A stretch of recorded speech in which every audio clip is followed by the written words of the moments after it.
offices up there? Get into the main concourse. The main concourse. Right through that tunnel there, get into the main concourse and go right. Gotcha. So you'll circle all the way around.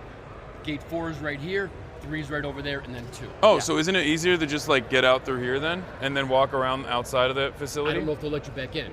Oh no, it'll be fine. We'll Okay. get back. Yeah, go ahead. Yeah. Yeah. Thank you. Thank you so much. Whoa, Crooked Media's in here. Are they? I wonder if they're here. Wait, hold on. I'm gonna knock on their door. Oh, don't film it. Okay. I'll just film myself instead, I guess. It's locked. Hi, chat. Oh, it's locked. Okay. Never mind. I want to see the Paw Johns. I want to see the Paw Johns.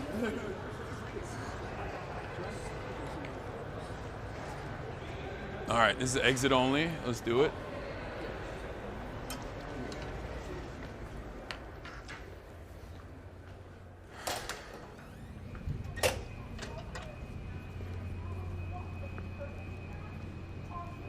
Damn, we can kind of hear like, chat, I don't know if you can hear it, but we can hear like some megaphones from afar. I think like they're able to at least like kind of come near the perimeter. No perimeter credentials past this point. What does that mean? Oh, maybe it's like going in.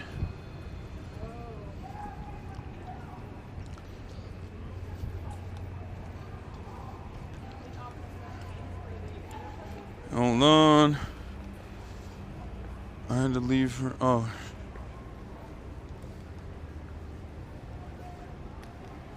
Yeah, here's gate 3 and 2. What? Here's gate 3 and 2 right here. This was think- definitely the faster way. What? This was definitely the faster way. Yeah, I thought so.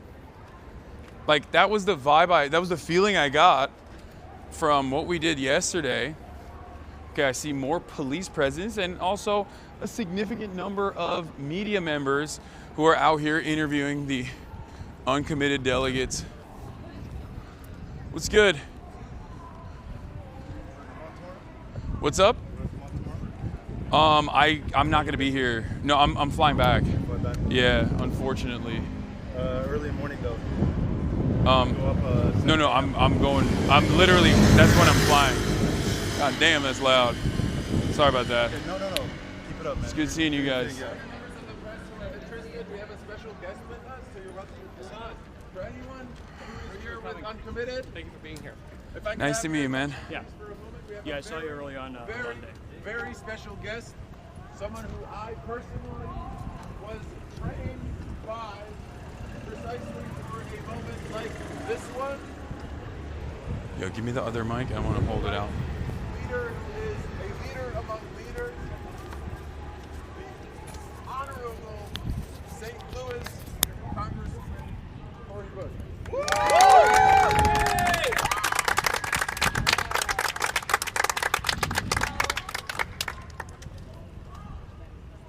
One thing that I always think on is you don't know when a history-making moment is going to happen.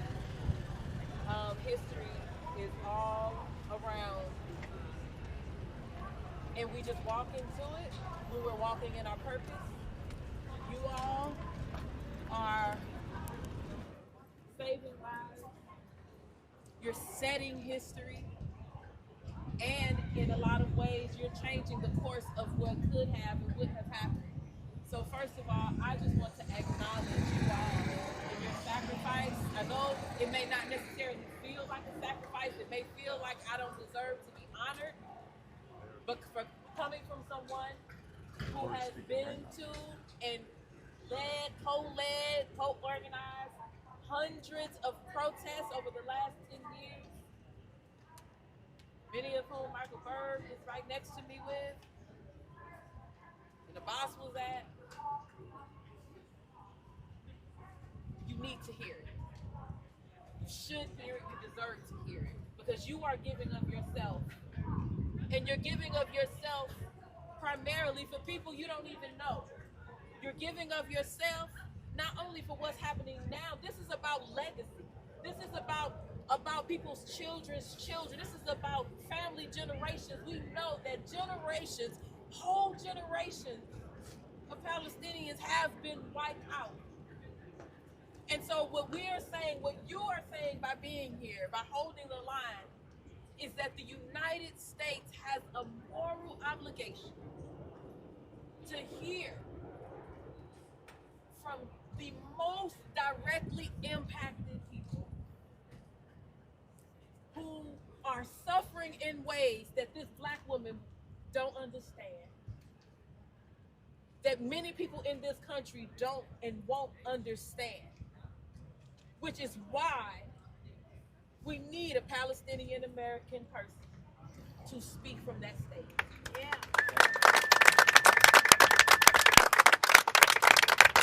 Because we need to hear it. When we hear it, we learn. When we hear it, it allows us to open up to something that we may not have understood, or it helps those that are walking through that to feel seen and heard. Also, it's just about our humanity.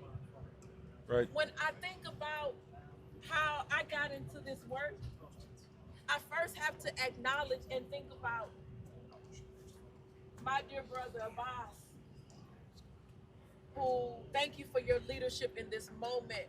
Thank you for not doing what was comfortable, but doing what was necessary.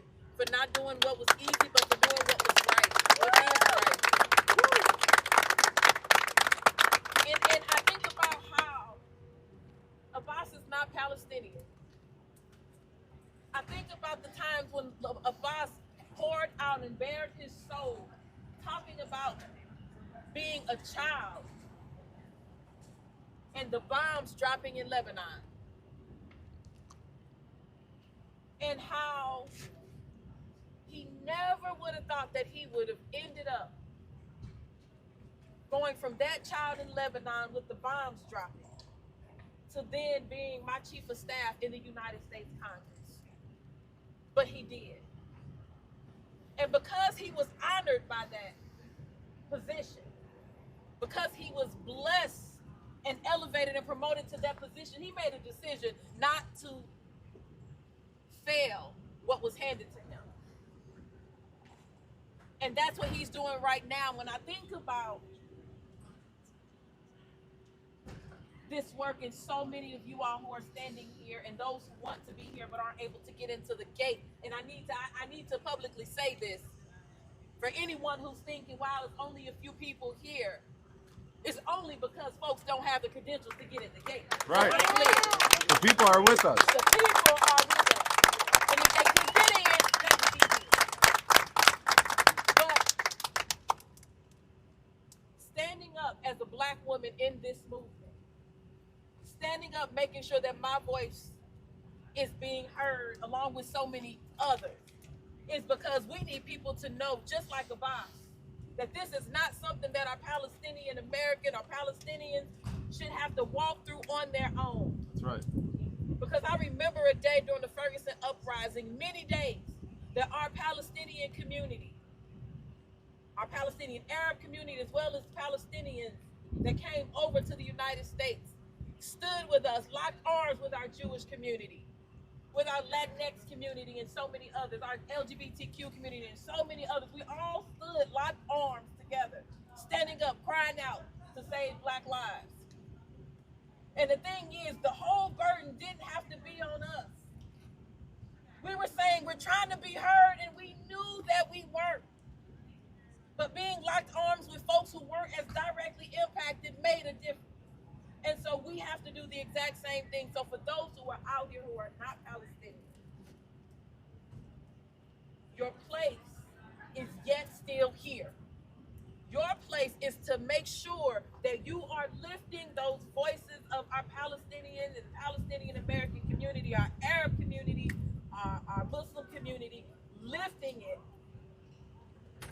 in a way that they may not, because of the burden and the oppression that they're walking through right now. We want to lift them up, and we want them to understand that as you are hurting right now, we don't know the true hurt.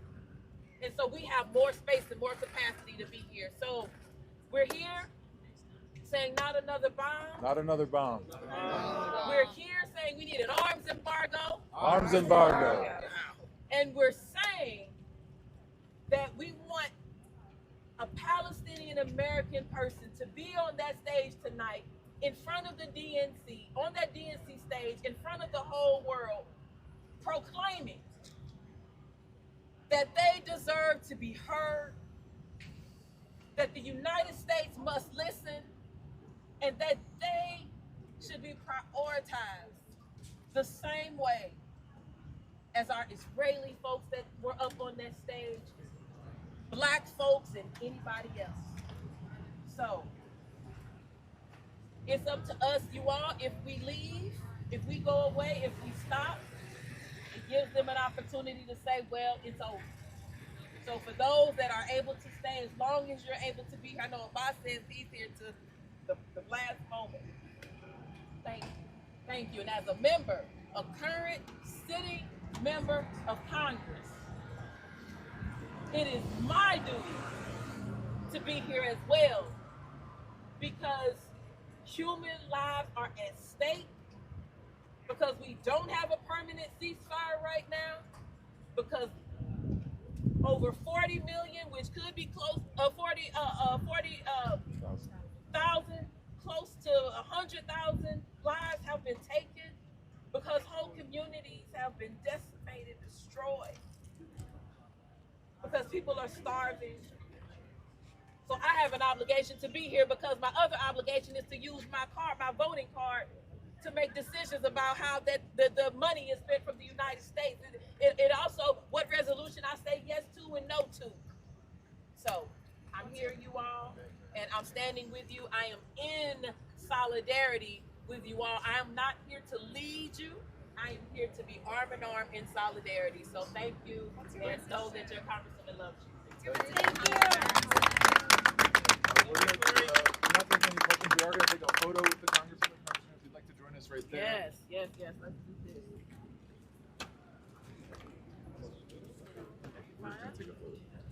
All right.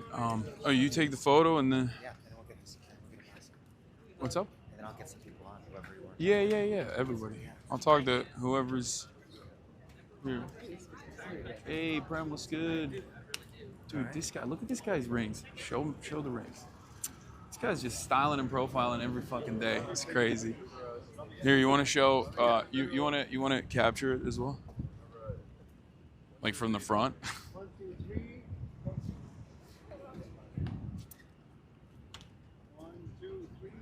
I should have waited for this photo to use as my blast off image. I messed up, Chad. Chad, I've also blasted off, so. 1, 2, 3, free Palestine. 1, 2, 3, free Palestine. 1, 2, 3, free Palestine. 1, 2, 3, free Palestine. Do it again with video. Free. Yeah. 1, 2, 3, free Palestine. 1, 2, 3, free Palestine. 1, 2, 3, free Palestine. 1, 2, 3, free Palestine. 1, 2, 3, free Palestine. 1, 2, 3, free Palestine. 1, 2, 3, free Palestine. 1, 2, 3, free Palestine.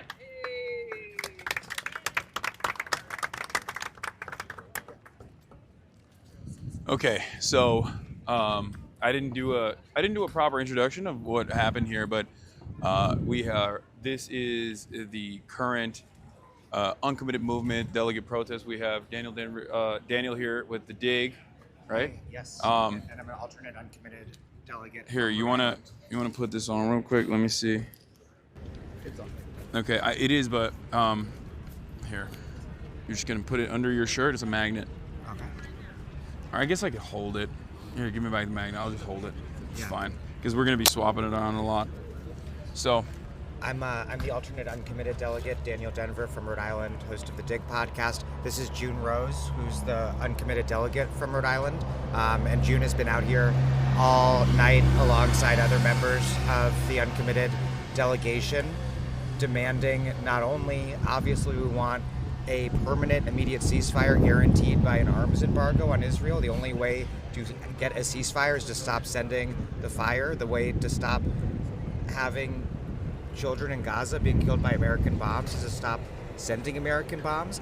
And at the very least, we need to have a Palestinian American up there on the stage at the DNC tonight.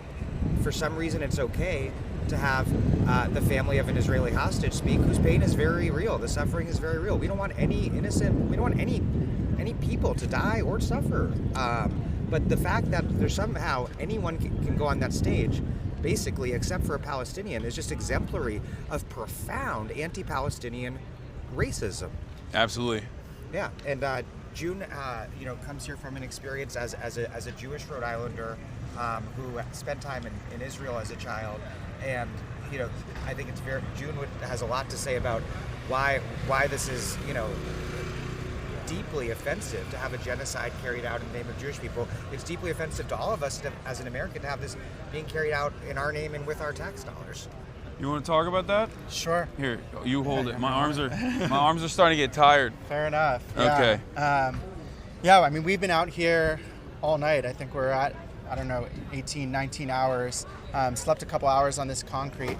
But we're out here making demands of a party that claims to represent our values of freedom, justice, and equality.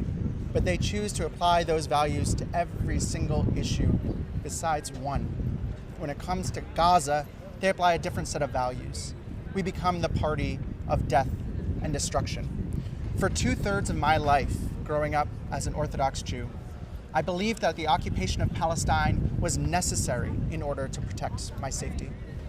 I believed that Palestinians in the West Bank and in Gaza needed to be kept in cages and under military occupation to keep my people, the Jewish people, safe. And then I went to Palestine. I met the people. I went to markets in Nablus, living rooms in Ramallah, coffee shops in Bethlehem. I saw the humanity on the other side of the apartheid wall. And I realized that Palestine needs our voices, because I realized that not one child anywhere in the world needs to die in order to keep me safe. I'm here as a reflection of my Jewish values, because growing up as an Orthodox Jew in Jewish day schools, I learned of the Holocaust at a very young age. And when they taught me about the Holocaust, the lesson that I learned was not that we need to be afraid of what's going to happen to the Jewish people. The lesson that I learned was that we need to stand up against bigotry and hatred and genocide no matter who the victim is. And right now it is Palestinians who need our voices as bombs rain down from the sky with our names printed down the side. It's Palestinians who need us standing up for them when they can't stand up for themselves, when they get no place at this convention, a convention that supposedly stands for diversity and representation, but only one ethnic group is left out. I've never seen a DNC where they said no Irish Americans can speak. I don't remember last DNC, they said next time we're going to leave out Italian Americans, they can't speak. We're asking for one Palestinian American. We didn't even say which one. We gave them a list and we'd be happy to give them a bigger list, whatever they need. One Palestinian American. And they said no. There will be no people from that ethnic group speaking at our convention about human rights and diversity and representation and equality. Where is the justice in that? While bombs rain down from the sky, while 16,000 Palestinian children have been killed in the name of my safety as a Jew, where is the justice in that? It's time for our party to live up to our values, which means an immediate permanent ceasefire, an arms embargo, which means not one more bomb, and a Palestinian American speaker to speak on the stage to tell the stories of pain and suffering this country desperately needs to hear. That was brilliant. It was beautiful. Thank you. Why do you think they said no to you? No, that's a great question. No, that's a great question. She asked, why do you think they said no to you? Yeah. I mean, it's Steal my job for me. Sorry. Some of this is speculation, right? Because we've been making these asks for months. With the DNC, we've been in conversations and negotiations about our asks. And our biggest asks are not about a speaker. Our biggest asks are about policy change to save lives. But we also made some smaller asks. Like, can we just have a Palestinian American speaker share their story? And they said no to that. All they said was, it's a no. That's all they said. So we're left to speculate. And I can tell you from my experience that the reason that I once stood with the Israeli occupation was because I did not see the humanity of Palestinians.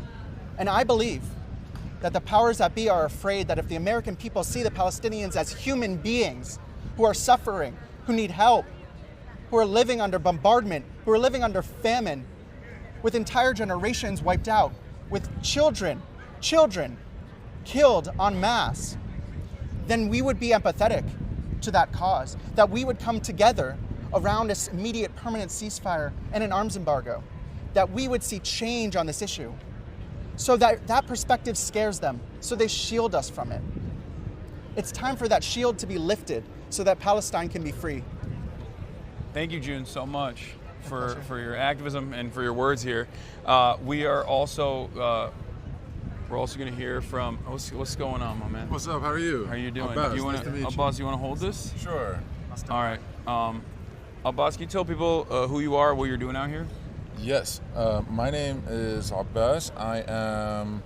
I'm gonna hit send on that. You're I a am big dude. a little bit bigger than you. Yeah, you're a bigger dude than me. I was trying to be the biggest guy here, and you give me a run for my money, but here we are. My name is Abbas Alawiyi. I am an uncommitted delegate from Michigan, which means in the Democratic presidential primary, we mobilized over 101,000 voters in Michigan to vote uncommitted as a way of voting for peace and against war and for Palestinian human rights. We knew that this was important to do precisely because our country's policy right now, the policy that unfortunately the Democratic Party supports, is to continue sending weapons to the Israeli military, that the Israeli military is turning around and using to harm and kill civilians, over 40,000 civilians, over 16,000 children, babies. We know that's deeply immoral. It's also deeply illegal. It's against international law. It's against U.S. law, and it's deeply unpopular. The majority of Democratic voters want a ceasefire. The majority of Democratic voters want a stop to the unconditional flow of weapons to Netanyahu's government. And so if we are serious about stopping the bombs, if we are serious about reuniting all those held captive, Israeli and Palestinian, with their families, then we've got to stop sending bombs. It's actually pretty straightforward. That's why we're running a campaign called Not Another Bomb. That's why uncommitted delegates are here specifically asking that our party take this issue seriously. And the flood of support that's coming in from members of Congress for this issue is really important. But there was something really weird that happened yesterday. Like, our policy asks are clear: not another bomb, arms embargo now. We've been pushing those really clearly. And we had like a programmatic ask saying that we want a Palestinian American to speak from the stage. And we thought that was pretty straightforward, especially because the party platform says... It's very reasonable. I mean, this is like... It's bare minimum in terms of like recognition. Listen, they had a fucking border guy. They had a cop guy, okay? They had multiple Trump supporters, like Republicans. They had Bernie Sanders on, and then they followed Bernie Sanders up with J.B. Pritzker, which is fine, like he's all right, but then he talked about how he's a billionaire. And then they had another billionaire. They had like a corporate Democratic Party donor up there to showcase how big of a tent they have. But it does kind of feel like this tent is big, with the exception of Palestinian Americans. But here's how I feel. I've worked in democratic politics for a while. I'm someone who myself has survived U.S.-funded Israeli bombs. I was a kid in Lebanon in 2006. I was 15. I was certain that my own government's weapons were going to kill me. I was certain of that. Yeah. Okay. Right now, I'm asking that kid inside of me, that 15-year-old, hey, what do you need? We need a ceasefire. And you know who does not support a ceasefire? Not a single, not a single Republican federal official in the country. Not Donald Trump, not any of the members of the House, not any of the senators. None of them support a ceasefire. And this is after. And so, that's where we're at baseline. And so, in the Democratic Party, we know that the majority of Democrats support a ceasefire. The majority of Democrats support a stop to the unconditional flow of weapons to Netanyahu. And so we're just saying, the majority of Democrats support this. Certainly, the overwhelming majority of Palestinian Americans support this. And in a party where we say that we value the lives of everyone equally, we should be able to hear from a Palestinian American. We'd be lucky to hear from a Palestinian American. Palestinian Americans are leaders in every kind of movement you can think of. Of course. And we would be lucky to hear from them. And if we don't, if they decide not to, which if you're watching at home, I urge you, tweet at the DNC, tell them we should hear from a Palestinian American speaker, tell them not another bomb, that we need an arms embargo now. But if they decide not to, then it's really their loss. No, absolutely. What you I mean, obviously the morality of it is clear if you are, not a soulless, bloodless monster. It's a genocide. It's an apartheid. Even when it's not a genocide, it's still an apartheid. And currently it's both. And beyond the morality of the situation, it also plays well for the Democratic Party's election chances. And all it takes is just a little bit of courage. And there's been a lot of courage in the Democratic Party so far in behaving like a competent party and doing certain things that I, at least in my 10 years of covering the rat race, have never seen from the Democratic Party. Swapping out Joe Biden with Kamala Harris, choosing Tim Walz over the safe choice, which would have been probably Josh Shapiro, in order to lock down Pennsylvania for the Electoral College. These are all good moves that they've made. And obviously, there needs to be a little bit of courage to say that American foreign policy that is continued in this bipartisan manner has to stop. There needs to be. What is happening over here? Okay, well, this American foreign policy needs to change in order to even continue the objectives of the American State Department. That's why there's so many State Department officials that have resigned early on in the earlier parts of October, resigning, knowing full well what was about to happen, urging the American government to create some sort of restraint, some sort of mechanism of restraint, which Joe Biden himself has enforced at different times in 2021. It's just one phone call. But not only is it such a simple ask, not only is it morally the right thing to do, it also will generate a tremendous amount of support from key constituencies in your state specifically, and in other states as well. The blue wall would be impenetrable if this decision was made. There's not a single, this is something I say all the time, there's not a single person that is a likely Democratic Party voter or in the margins that says, I will only vote for the Democratic Party if Israel continues its genocide and the Democrats follow through on it. There are people like that. There are single issue voters like that, but they live in the Deep South. They're evangelical Zionists. They're the most rabid of the individuals in this country that are actively almost single issue voters on that front, right? But they're not voting for the Democratic Party. There are, however, people, plenty of people, hundreds of thousands of people, and in very important states that say, I will not vote for the Democratic Party unless they put an end to the genocide of my people, unless they put an end to the unlimited weapons transfers, unless they restrain Israel. It doesn't make any sense to me, because I've never seen a situation where it's such an obvious win-win. I can't believe we're talking about it on these boundaries because we're talking about genocide, right? But even then, if you want to make this bloodless political calculation, it's still right there. So, here's the situation. It's unconscionable. Yeah, and here's the situation. As awful and as ungodly as the situation is right now, based on what we are witnessing and what we are reading, Donald Trump has plans to make this a lot worse too. It's hard to imagine that it could get worse, but if you listen to what Donald Trump is saying, he says we should genocide faster, essentially. Yeah. He says we should fully annex the West Bank. He says he wants his son-in-law Jared Kushner to get $1 million condos on Gaza Beach and permanently displace Palestinians, put a couple more dollars in his pocket. It's messed up.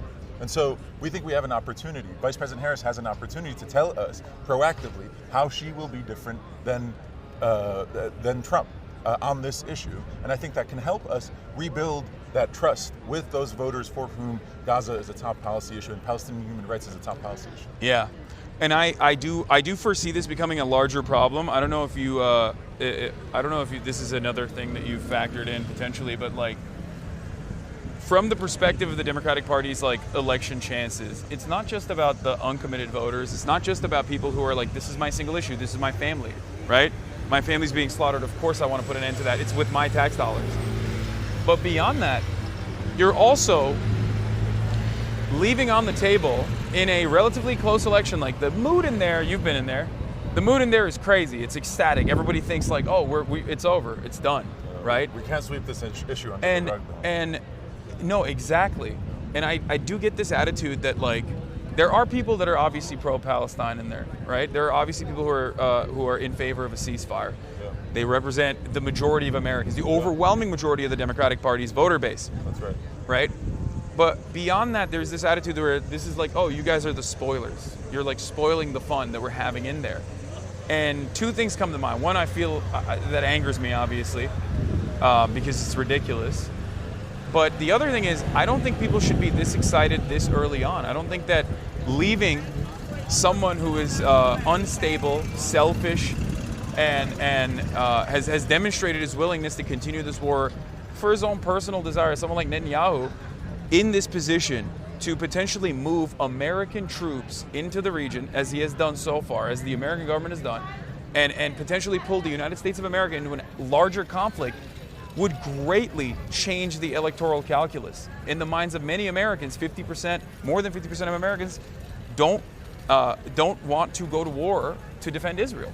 And I think we, at some point, we as a society have to get to the heart of the issue. If we want a ceasefire, we've got to stop sending the fire. If we want the bombs to stop dropping, we've got to stop sending the bombs. It's actually very simple. Yeah. And our own government's policy for decades has been sustaining a very deeply illegal occupation and now an apartheid system that has resulted in the horrors we're seeing now. And so we've got to have this conversation among Democrats, among Republicans, among folks who feel like they don't identify with either party. We need a change in this policy. Absolutely. Thank you so much for taking the time out to speak to my audience. Appreciate and to it. me as well. Appreciate it. Thanks so much. Thank you for all your work. Of course. All right. What's good?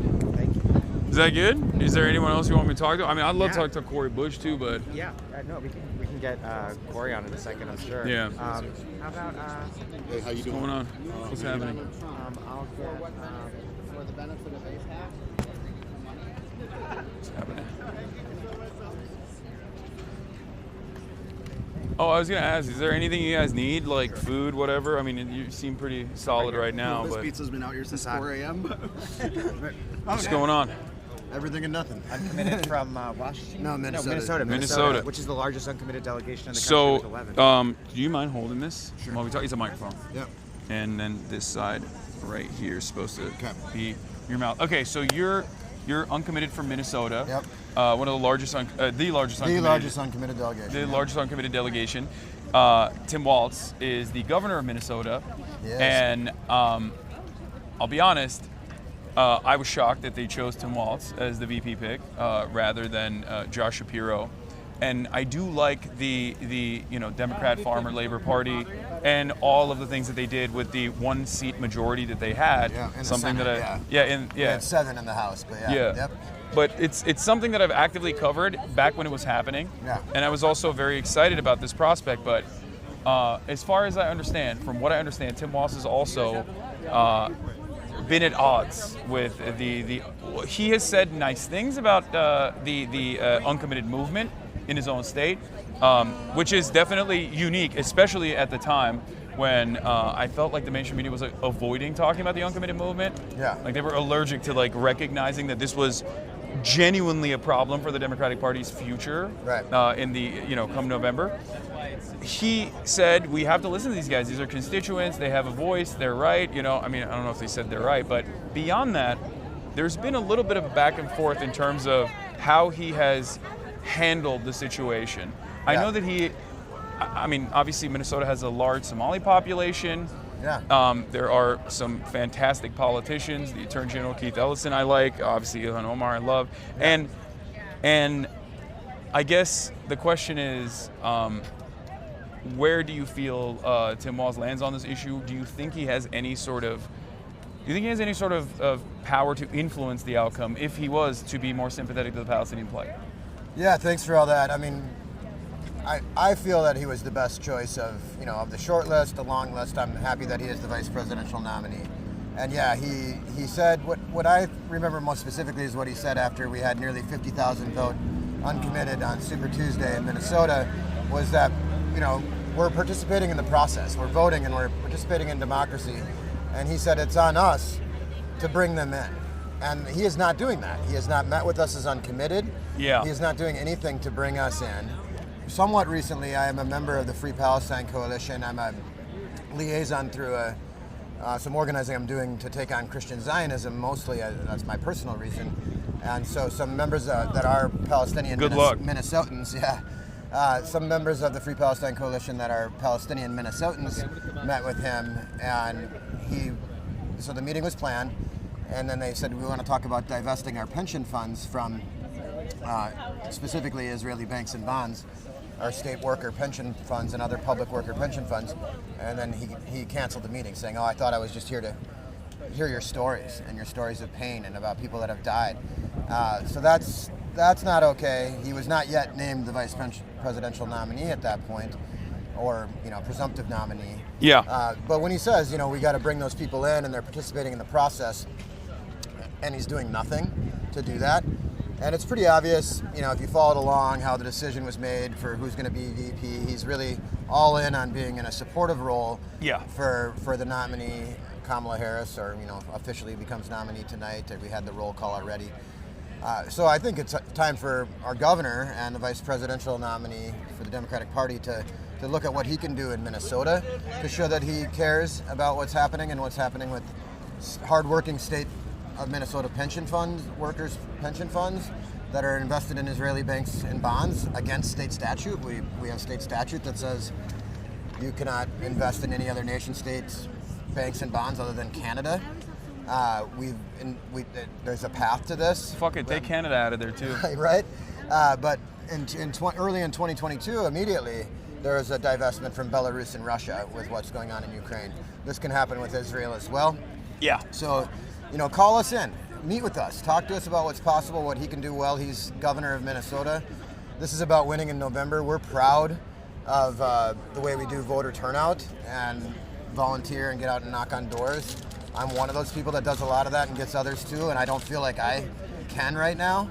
Yeah. And we're Minnesotans are excited. Many people are excited. People like my own sister is stoked. She's a teacher, and she's definitely supportive on this issue. And the thing is, it's been a breath of fresh air that our governor and the vice presidential nominee is saying things in a way that we've just been waiting for someone to frame certain things like this, like just get out of people's bedrooms, like you're talking about freedom, and just like really plain spoken kind of folksy messaging that people are really latching onto. And he's rightfully calling out Republicans and using the word weird, and that's great. Like, it's cool. People because these horrible policies and ideas they have to take away people's freedom, and it's just some of it is truly weird. I'll tell you what's weird, Governor Walz, Vice Presidential Nominee Walz. What is weird is to say ceasefire and keep sending the fire. That's weird. It's not a good look. You're a teacher, you know better. You taught students, learners in Mankato, Minnesota, the site of 38 people being hung on the same day the Emancipation Proclamation was signed. You taught them about genocide. You taught them, you know better. You know better, and it's time to step up. And right that wrong of the legacy of Minnesota and the Dakota slaughter and genocide there. Stop being weird. Stop sending the fire and saying ceasefire. That is a direct contradiction, and you know better. You know that's a bad look. Got to stop the bombs, stop the money. Absolutely. Thank you so much. Actually, I do have one other question. What's going on, my man? How you doing? Uncommit Delegate, Missouri, Michael Berg. Nice to meet you. The thing I wanted to ask you about is, I feel like I'm Muslim. I'm Turkish. I'm a white guy, but my name is Hasan, right? I can't really escape that in America. Sometimes it comes up, usually at the TSA line, right? Having said that, I always have, I guess, a special place for American politicians who are not from that background, who do stand by their Muslim constituents. And Tim Walz historically has done that, both in terms of defending Keith Ellison, both in terms of defending Ilhan Omar, both in terms of defending the Somali population in Minnesota. So, and pairing that up with his background as a teacher who did teach his students about genocide. He did, yeah. About how certain types of genocide are not even covered in the same severity. Like this is